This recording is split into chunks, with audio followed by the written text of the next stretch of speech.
आहे.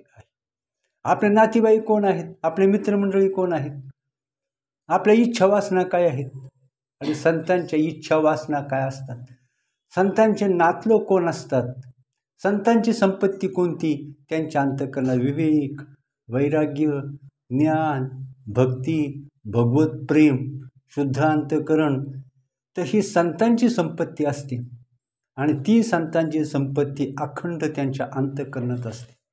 आपण नेहमी पाहतो, एक विचार करा की साधं कपाट असतं, पत्र्याचं कपाट, गोदरेजचं कपाट असतं, तर त्या कपाटाची किंमत किती नाही का, त्या कपाटाची किंमत किती, तर 5,000 रुपये त्या कपाटाची किंमत असते. परंतु तेच कपाट आपण जर समजा उघडून जर पाहिलं, त्याच्यामध्ये कोट्यावधी हिऱ्याची संपत्ती, त्याच्यामध्ये कोट्यावधी रुपये किमतीचे हिरे त्याच्यामध्ये असतात. परंतु ते हिरे कपाटामध्ये झाकलेले असतात, गुप्त रीतीनं असतात. वरून आपल्याला पत्रा दिसतो, गोदरेजचं कपाट दिसतं, परंतु आतमध्ये अत्यंत तेजस्वी, अत्यंत मौल्यवान, अतिशय अमोल किमतीची नाही का, ज्याची मोजमाप करणार नाही अशी अगाध संपत्ती त्या कपाटामध्ये दडलेली असते. परंतु ती संपत्ती जेव्हा आपण जोपर्यंत ती संपत्ती कपाटामध्ये आहे, ती आपल्या सुख देत नाही, आनंद देत नाही, दुःख घालवत नाही, दारिद्र्य घालवत नाही. परंतु ती संपत्ती आपण जेव्हा बाहेर काढतो तेव्हा ती आपल्याला आनंद देते, सुख देते, सामर्थ्य देते, ऐश्वर्य देते, शक्ती देते नाही का. आणि कपाट शक्ती देत नाही, कपाटामध्ये शक्ती नाही नाही का. मग तशा प्रकारे काय आहे, त्या कपाटामध्ये जे मुद्दे माल आहे, संपत्ती आहे, ती आपल्या सुखाला हिताला कारण आहे. तशा प्रकारे देहसुद्धा हे कपाट आहे. देहाला काय किंमत आहे, देहाला किंमत नाही, परंतु देहामध्ये दडलेली जी काय आहे, अमाप अशा प्रकारचे म्हणजे किमतीची जी संपत्ती आहे, त्या संपत्तीचं मोजमाप ब्रह्मा, विष्णू, महेश सुद्धा करू शकत नाही. इतकी अमोल किमतीची, आश्चर्यकारक, आनंददायक, कोटी सूर्याचं तेज लपवणारी, लोप पावणारी अशा प्रकारची शक्ती आपल्या अंतःकरणात आहे. ज्याला आपण देव देव म्हणतो, साक्षात पंढरीचा विठ्ठल, साक्षात भगवान श्रीकृष्ण, साक्षात प्रभू रामचंद्र, साक्षात आनंदकोटी ब्रह्मांड नायक हे कुठे आहेत, तर तुमच्या प्रत्येकाच्या हृदयात पूर्णत्वाने वास करत आहेत. साक्षात देवांचा देव, आनंदकोटी ब्रह्मांड नायक तो तुमच्यात वास्तव्य करीत आहेत नाही का. आणि म्हणून काय म्हटलेलं आहे, तर कोठे शोधिशी रामेश्वर आणि कुठे शोधिशी काशी, हृदयातील भगवंत राहिला हृदयात उपवाशी.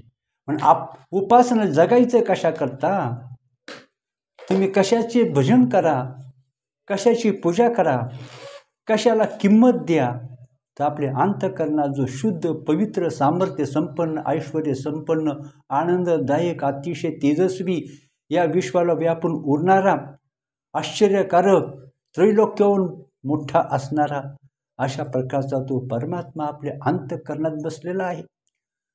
परंतु आतली संपत्ती सुखाला कारण नसते. ती संपत्ती जेव्हा बाहेर येते तेव्हा ती सुखाला, काय ऐश्वर्याला कारण होते. तसा हृदयातला भगवंत संत काय करतात, आपल्याला बाहेर काढून आपल्या हातामध्ये देतात. हृदयातला परमात्मा जेव्हा हातामध्ये येतो तेव्हा तो प्रचंड सामर्थ्य आपल्या हाती येतं, प्रचंड सुखाचा ठेवा आपल्या प्राप्त होतो. आणि म्हणून हे नरा आत बघ जरा, हे नरा आत बघ जरा, जीव हा खरा नव्हे ही माया, तू बुद्धी दर्पणी ब्रह्म रवीची छाया. म्हणून काय करायचं आहे, आपण त्या परमात्म्या पतिव्रत आहे. आपण काय केलेलं आहे, म्हणून भगवंतांनी सांगितलं, भगवान माऊलींनी सांगितलं, राधिकानं सांगितलं, काय सांगितलं, ते गोचिड असतात, गाईच्या काशेजवळ असतात, परंतु त्या सडातलं, कासेतलं दूध त्यांना कधी पवित्र, गोड, त्या दुधाची किंमत काय सांगावी. ते दूध त्यांना आयुष्यात, ते दुधाची त्यांची गाठ कधीच पडत नाही. ते अशुद्ध असं रक्त सेवन करण्यात आयुष्य घालवतात, आयुष्याची बर्बादी करतात. तशा प्रकारे ते बिडूक असतात, ते काय करतात, आयुष्यभर चिखल खाण्यात त्यांचं आयुष्य जातं. मग भ्रमर काय करतात, अतिशय मौल्यवान, अतिशय मधुर, अतिशय किमती, पवित्र, शुद्ध, माधुर्यानं भरलेली अशा प्रकारचे काय आहे तर ते मकरंद ते भ्रमरश्रवण करत असतात. आणि म्हणून आपण काय करायचं आहे, एकनिष्ठ आपण व्हायचं आहे. कोणाशी एकनिष्ठ व्हायचं आहे तर अंतःकरणातल्या देवाशी. तोच आपला धर्म आहे, तोच आपला स्वधर्म आहे, तेच आपल्या आयुष्याचं सार आहे. आणि म्हणून हरी बोला नाहीतरी आबोला आणि व्यर्थ गलबला करू नका. येऊन या मनुष्य जन्मा जो न साधी ब्रह्मज्ञाना. येऊन या मनुष्य जन्मा जो न साधी ब्रह्मज्ञाना. तो लांडा गर्दभ जाना पुच्छेवी न दुपाई. पद नाही पुच्छचारी मनुष्यपरी कुत्रिती. मनुष्यासारखा सुंदर देह लाभला, अतिशय सामर्थ्य संपन्न, अतिशय आनंददायक, अतिशय ऐश्वर्यशाली, अतिशय गोड सुंदर अशा प्रकारचं आयुष्य मिळालं. परंतु काय केलं, ते माती मोल करून टाकलं. नरेची केला किती हिनर हे नरा. अरे तो स्वतःचं काय वाटोळ केलं. तुम्हाला माहिती आहे का, तुम्ही स्वतः आज किती बर्बाद झालात. तुम्ही स्वतःच्या आयुष्याची माती केली, स्वतःचं आयुष्य बर्बाद करून टाकलं. राजानं राजमहालात राहावं, राजानं सिंहासनावर बसावं, राजानं भरजरी कपडे परिधान करावीत, हातात तलवार घेऊन प्रजेवर सत्ता गाजवावी. परंतु तो राजा जेव्हा वैद्याच्या पालात राहायला जातो, राजानं वैद्याच्या पालात राहायला जावं. मग अशा प्रकारे ज्याला मनुष्यजन्म मिळालेला आहे त्यानं नासक्यामध्ये नाशिवंत वस्तूसाठी, क्षुद्र इच्छा वासनासाठी, क्षुद्र कल्पनासाठी, फालतू गोष्टीसाठी आयुष्य का घालवावं.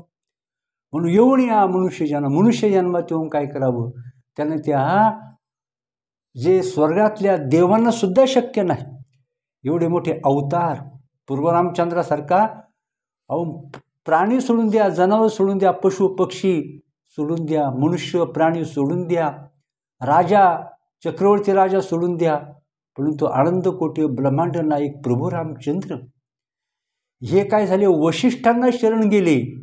वशिष्ठ रामाशी जर ठाव असता आत्मा राम, तरी काय शरण जाता वशिष्ठाशी. साक्षात प्रभू रामचंद्र सुद्धा श्री वशिष्ठांना शरण गेले. प्रत्यक्ष श्री भगवान श्रीकृष्ण, योगेश्वर कृष्ण नाही का, तर ते सुद्धा आपल्या सांदीपणी ऋषींना शरण गेले. कशाकरता, आपल्यातला परमात्मा पाहण्यासाठी. आनंदकोटी ब्रह्मांड नायक सामर्थ्य संपन्न साक्षात पूर्ण अवतार ते सुद्धा साधू संतांना शरण जातात. तर आपण कोण लागून राहिलो आहोत. आणि शहाणी माणसं काय करतात, तसं आयुष्य साधू संतांच्या सानिध्यात मजानी सद्गुरु मूर्ती भेद नाही गा कल्पांती. आयशा आभेद भावे जे भजती ते ज्ञान पावती सहजची. आणि म्हणून आपण आपल्या आयुष्याचं काय करावं, तर सोनं करावं. काय करा, पशु पक्ष्यांना सुद्धा संसार आहे. इच्छा वासना पशु आहार निद्रा भय मैथुन सर्व योनीशी समसमान. परी मनुष्य देहीचे ज्ञान जाण सर्वथा असेना. इच्छा वासना पशूंना आहेत, पक्ष्यांना आहेत, परंतु आत्मज्ञानाचे अधिकारी फक्त म्हणून काय मगा राधिकानं सांगितलं. काय सांगितलं राधिकानं, तर पंढरीसारखं क्षेत्र नाही त्रिभुवनात, नाही का. म्हणून त्रिभुवनात पंढरीसारखं क्षेत्र नाही, विठ्ठलासारखं दैवत नाही. म्हणून पंढरीला भूवैकुंठ म्हणतात. काय म्हणतात, भूवैकुंठ म्हणतात. पंढरी जर ह्या डोळ्याने पाहिली तर दगड माती दिसतात, परंतु जर समजा संतांच्या कृपेनं प्राप्त झालेल्या दृष्टीनं जर पंढरी जर पाहिली तर ते साक्षात ऐश्वर्य संपन्न अशा प्रकारचं वैकुंठच आपल्याला पाहायला मिळतं. म्हणून विठ्ठलासारखं दैवत नाही. ज्ञानेश्वर महाराजासारखे संत होऊन गेले नाही तर होणार सुद्धा नाही. ज्ञानेश्वरीसारखा ग्रंथ त्रिभुवनात नाही. जिचं नावच ज्ञानेश्वरी, ज्याच्यामध्ये प्रचंड अशा प्रकारचं ज्ञानाचा समुद्र दडलेला आहे. आणि आणि म्हणून ज्ञानेश्वर महाराज निवृत्तीनाथांनी काय झालं, ज्ञानेश्वरच होते. दुधामध्ये साखर पडावी आधीच निवृत्तीनाथ यांची किंमत त्रिभुवनात कोणी करावी. सगळ्या देवांनी जिथं नतमस्तक व्हावं, असा गुरु आणि असा शिष्य. सूर्यासारखा गुरु आणि चंद्रासारखा शिष्य जर म्हटलं तर या ब्रह्माकाशामध्ये अतिशय पवित्र दुधासारखं स्वच्छ चांदणं पडतं आणि त्या सगळ्या जगावर आनंदाचा वर्षाव करतं. जेव्हा असे गुरु असे शिष्य भेटतात तेव्हा तिथं काय होतं, श्रीगुरूंची जेव्हा कृपा होते तेव्हा त्याच्या आनंदाला उधाण येतं.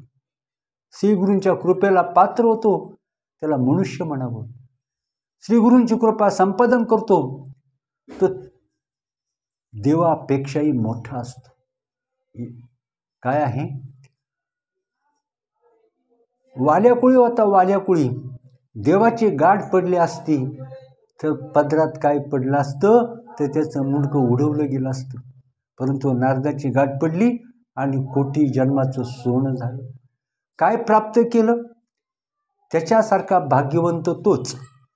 नारदांनी जे वाल्या कोळ्यानं जे प्राप्त केलं तर लाखो वर्ष आली आणि गेली, आजपर्यंत ते कोणाला प्राप्त करता आलं नाही, यापुढेही प्राप्त करता येणार नाही.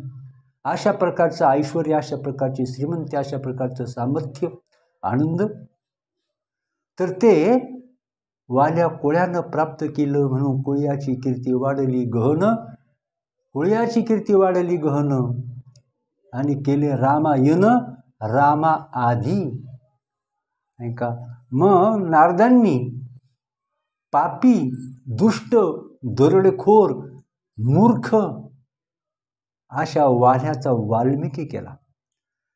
दगडाची किंमत किती असते, दगडाची मूर्ती होती, दगडाची मूर्ती आणि ती मूर्ती झाली. आधी दगड होता, आता ती मूर्ती झाली. आता दगड राहिला नाही, आता ती मूर्ती झाली. आता मूर्ती राहिली नाही, आता तो देव झाला. आणि आपलं काय आहे तर त्रैलोक्यात तो पवित्र झाला. त्रैलोक्यात दगडाची किंमत काय, दगडावर अगदी प्राणी बसतात, कोणी कुत्री दगडावर बसतात, ही त्या दगडाची किंमत. त्यापेक्षा मूर्ती श्रेष्ठ. आणि मूर्तीचा एकदा देव झाला की मग आता देवाची किंमत काय सांगावी.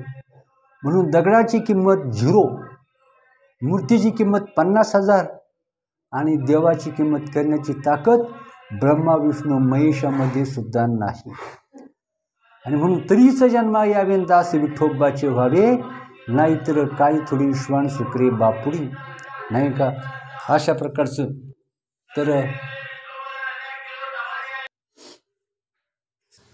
परमार्थाकरता बहु एकांतावरी प्रीती, जया जनपदाची खंती, जाण मनुष्य कार्य मूर्ती ज्ञानाची तो.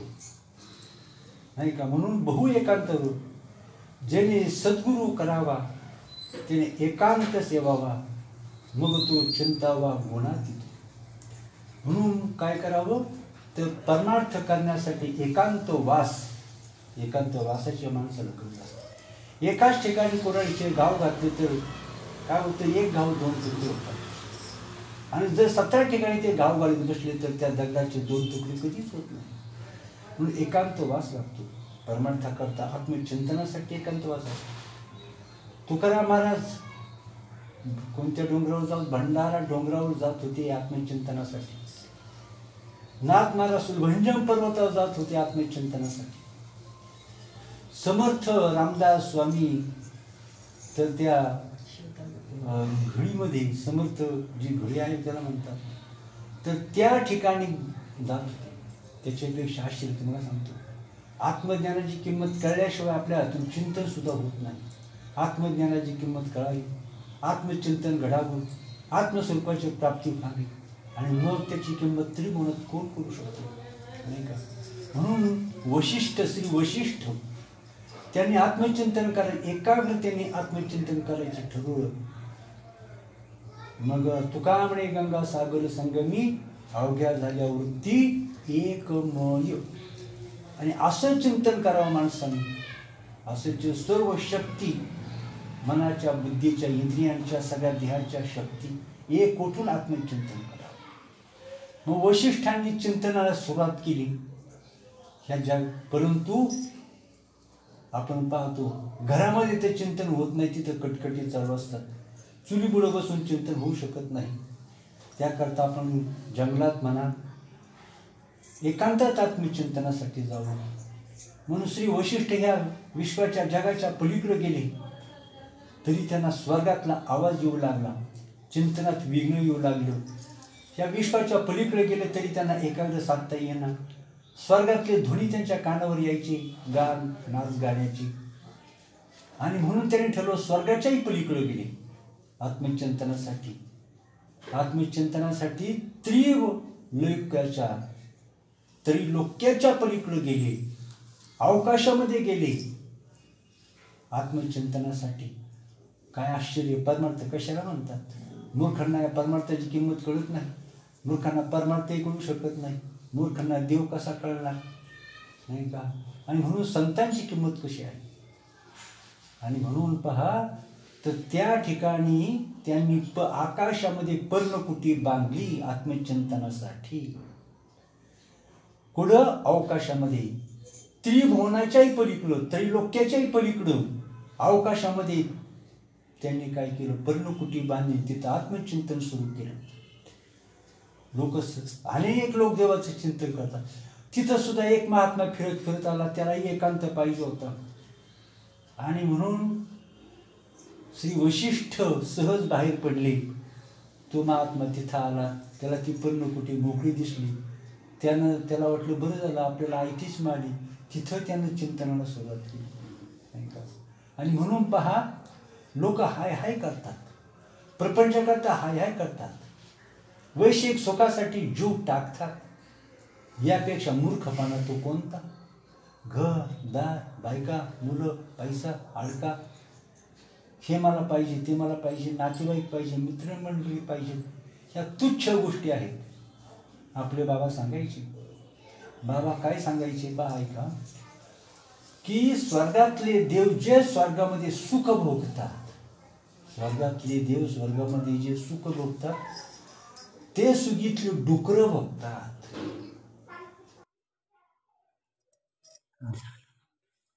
तर ते सुख काय असतात? ते सुख डुकरं भोगतात. इथले डुकरं सुख भोगतात.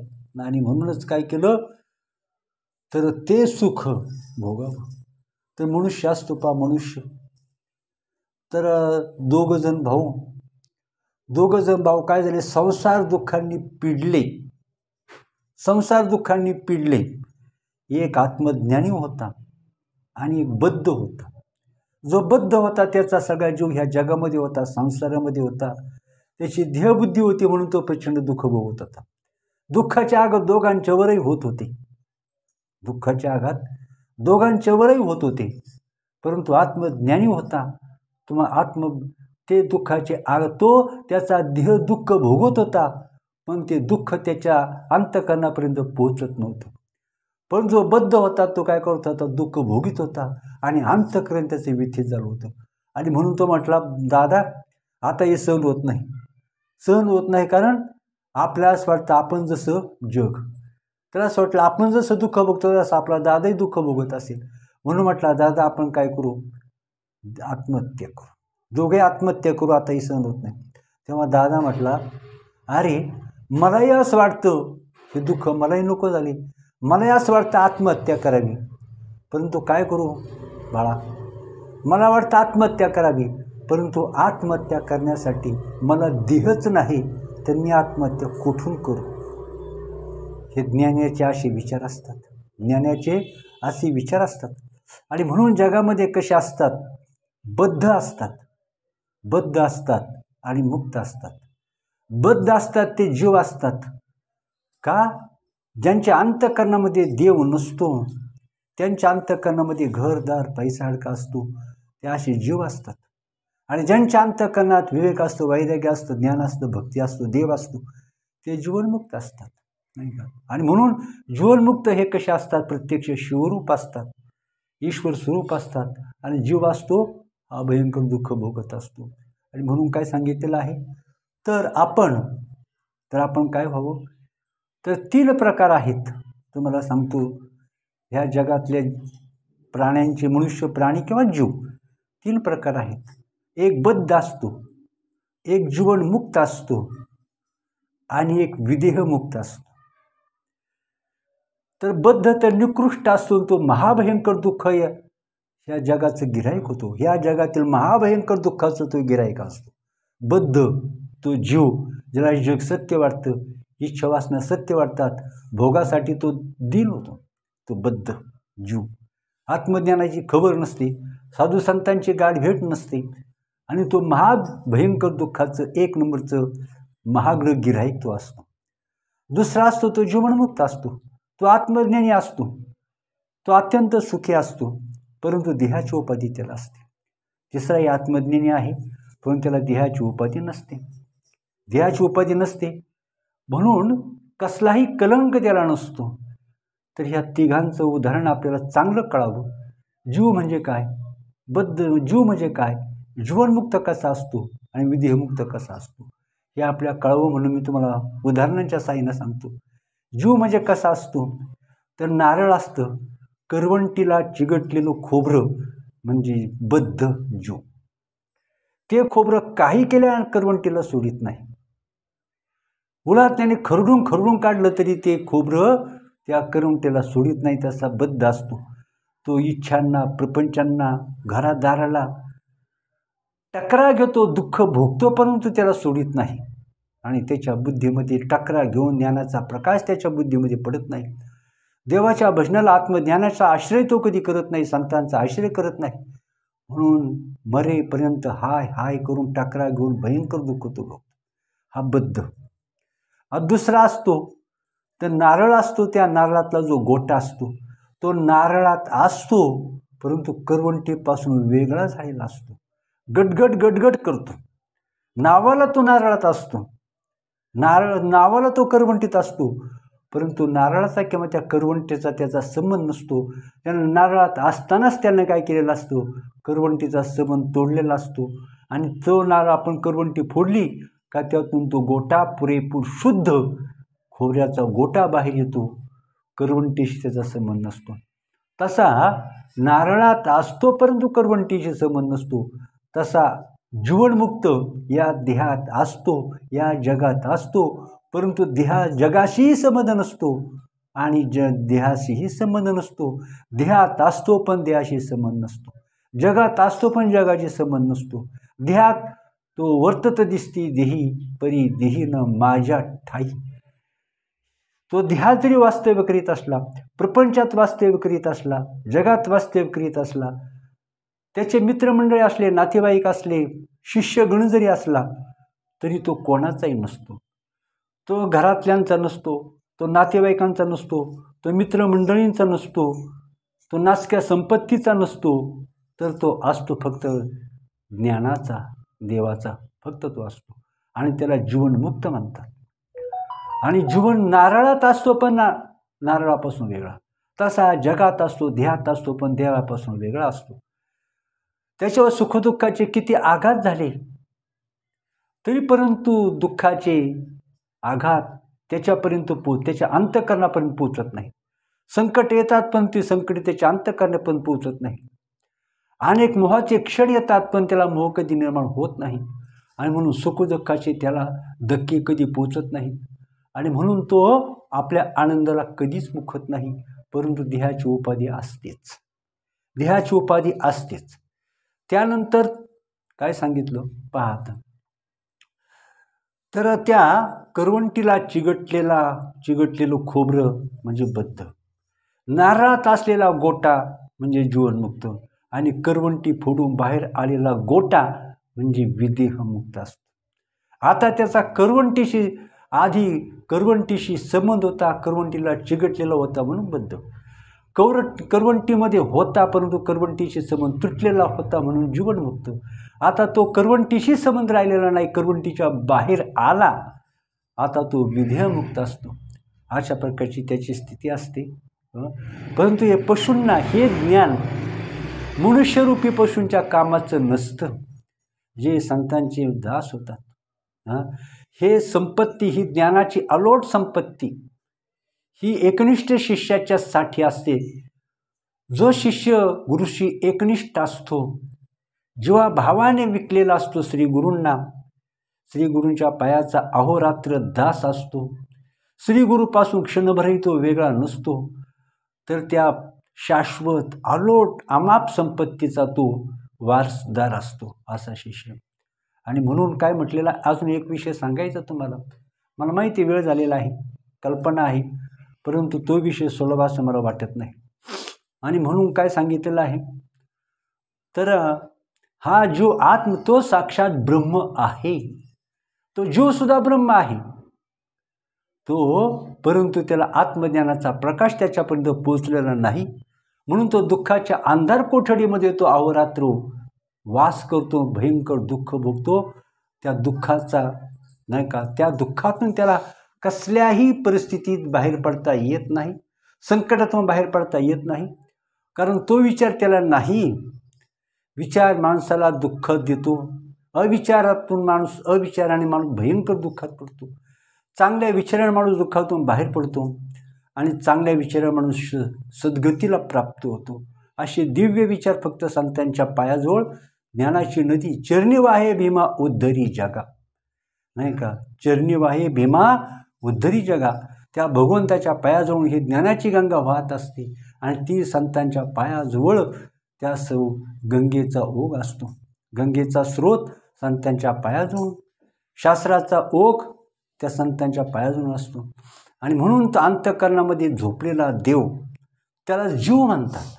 अंतःकरणामध्ये जो झोपलेला देव आहे तर त्याला काय म्हणायचं, जीव म्हणतात. मग त्याला जागं करायचं असतं. आणि म्हणून गीता तत्वाचा उपदेश करून, ब्रह्मज्ञानाचा उपदेश करून, श्रीगुरूंच्या उपदेशानं तो जीव जागृत होतो. आणि मग त्याला कळतं, मी जीव नाही, मी बद्ध नाही, तर तो परमात्मा आणि मी एकच आहे. आणि म्हणून त्याला काय करावं लागतं, तर जागं करावं लागतं. राही रखुमाई तुम्हा येऊ द्या दया, राही रखुमाबाई तुम्हा येऊ दे दया, आणि शेजे हलवून जागे करा देवराया, त्या राही रुक्माई. आणि म्हणजे अविद्या आणि माया, मायेच्या कृपेनं अविद्येनं दूर व्हावं आणि मायेनं कृपा करावी. आणि म्हणजे आत्मज्ञानाची जागृती त्याच्या बुद्धीमध्ये येते.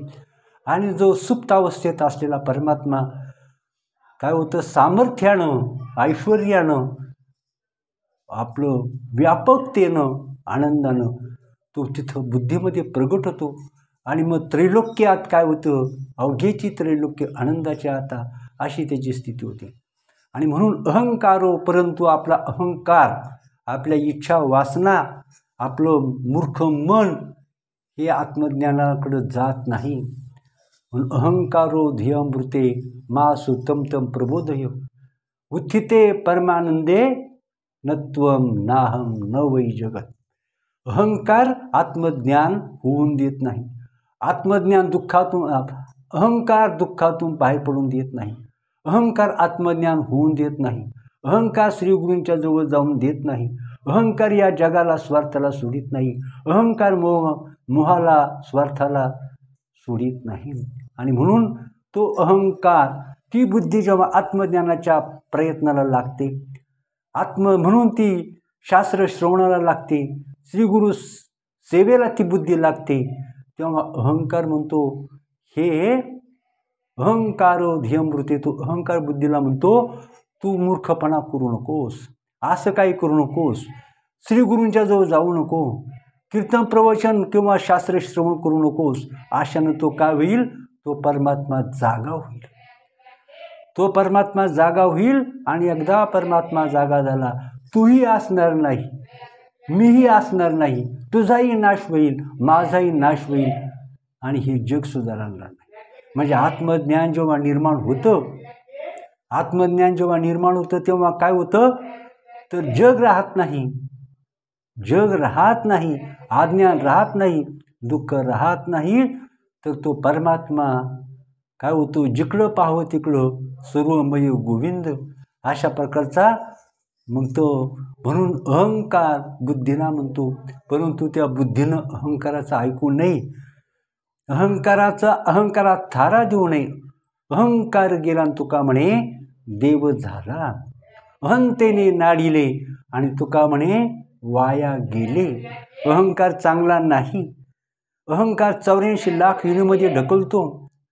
आपल्या आनंदाला, ऐश्वर्याला तो काय करतो, घाला घालतो त्याच्यावर तो. आणि म्हणून पहा, तर आता सांगितलं तो अहंकार बुद्धीला म्हणतो, परंतु त्या बुद्धीनं जर अहंकाराचं ऐकलं तर तिला कधीच मुक्त होता येत नाही. आत्मज्ञानाची प्राप्ती कधीच होत नाही, त्या शाश्वत सुखाची प्राप्ती कधीच होत नाही, आणि तर ती ईश्वर स्वरूप कधी होत नाही. म्हणून अहंकाराला बुद्धीनं थारा द्यायचा नाही. बुद्धीनं विचार केला तर अहंकार जातो, परंतु बुद्धीनं जर विचार केला नाही तर तो अहंकार टिकतो, आणि ती जीवदशा आहे. तर फक्त आता एकच उदाहरण सांगतो, म्हणजे तुमच्या लक्षात येईल. एक कुत्रा आणि एक मांजर होतं. त्या दोघांची घट्ट मैत्री होती. ते दोघे फिरत फिरत एका जंगलामध्ये गेले. कोण? कुत्रा आणि मांजर. तर ते कुत्रा आणि मांजराची मैत्री होती. ते फिरत फिरत जंगलामध्ये गेली, आणि जंगलामध्ये गेल्यानंतर ते एका झाडाखाली बसले, आणि त्यांनी पाहिलं जवळच एका झाडाखाली एक वाघ बसलेला होता. तो वाघ झोपलेला होता एका झाडाखाली. तेव्हा तो कुत्रा ती मांजर कुत्र्याला म्हणते, मांजर कुत्र्याला म्हणते, हे दादा, अरे तो वाघ झोपलेला आहे, तो झोपलेला आहे. आणि तो वाघ तो खूप भारी सांगतात, तो डौलदार असतो, त्याची चाल भारदस्त असते, तो दिसायला खूप सुंदर असतो, त्याच्या ठिकाणी खूप शक्ती ऐश्वर्य आहे, आणि खूप तो पाहिला की किती आनंद माणसाला होतो. तो पाहण्यासाठी लोक जीव काढतात. म्हणून आपण असं करू, त्या कुत्र्याला त्या वाघाला जागी करू. मांजर काय म्हणते कुत्र्याला, आपण त्या वाघाला जाग करू. तेव्हा तो कुत्रा म्हणतो, बाई वेडी आहे का काय, असं काय करू नको, त्या वाघाला जाग करू नको. तो वाघ जर जागा झाला तर तो तुलाही ठेवणार नाही, मलाही ठेवणार नाही, आणि ह्या जंगलातल्या कोणालाही तो शिल्लक राहून देणार नाही. म्हणून तो झोपलाय, असं झोपू दे. तसाच हा अहंकार त्या बुद्धीला, म्हणजे कुत्रा त्या मांजरीला सांगतोय, नाही का, कुत्रा त्या मांजरीला सांगतो, त्याला उठवू नकोस, त्याला असं झोपू दे. आणि म्हणून आपण अहंकाराचं ऐकायचं नाही, तर आपण काय करायचं, म्हणून आपल्या आयुष्याचं कोटी जन्माचं सार्थ करायचं असेल, आनंदाला प्राप्त व्हायचं असेल, आणि त्रैलोक्यामध्ये काय आहे, तर त्रैलोक्यामध्ये जी अत्यंत दुर्मिळ मौल्यवान अशा प्रकारची अमूल्य किमतीची वस्तू, जी राजे लोकांना, चक्रवर्ती राजाला, देवाधिकांना, ब्रह्मा विष्णू महेशांना जी वस्तू प्राप्त नाही, किंवा जे ऐश्वर्य प्राप्त नाही, ते जर आपल्याला जर भोगायचं असेल तर आपण साधू संतांना शरण जायला पाहिजे. आणि या काय करावं, साधू संतांना शरण जावं, सत्संग करावा, सत्संगाशी एकरूप व्हावं, आपलं स्वतःच्या इच्छा वासना माराव्यात, स्वतःचे विचार बाजूला सारावेत, आणि त्या सत्संगात एकनिष्ठ भावानं शरण जावं, म्हणजे आपलं कोटी जन्माचं कल्याण होतं. आणि अशा प्रकारचं एक आश्चर्यकारक स्थिती, तो किती मूर्ख असला, पापी असला, दुष्ट असला, ते आश्चर्यकारक अशा दिव्य आनंदाला, स्थितीला, वैभवाला तो प्राप्त होतो. आणि साधू संतांनी काय केलेलं आहे, यासाठी त्यांनी अवतार घेतलेला आहे. म्हणून तुम्ही काय म्हटलेलं आहे, तर तुम्ही संत माय बाप कृपावंत, काय मी पतित कीर्तिवान, नाही का. म्हणून तुम्ही संत माय बाप कृपावंत, काय मी पतित कीर्तिवान, अवतार तुम्हा धराया कारण, उद्धराया जन जडजीव. म्हणून साधू संतांना शरण जा, आणि आयुष्याचा सार्थ करा. पुंडलिक वरदारी विठ्ठल.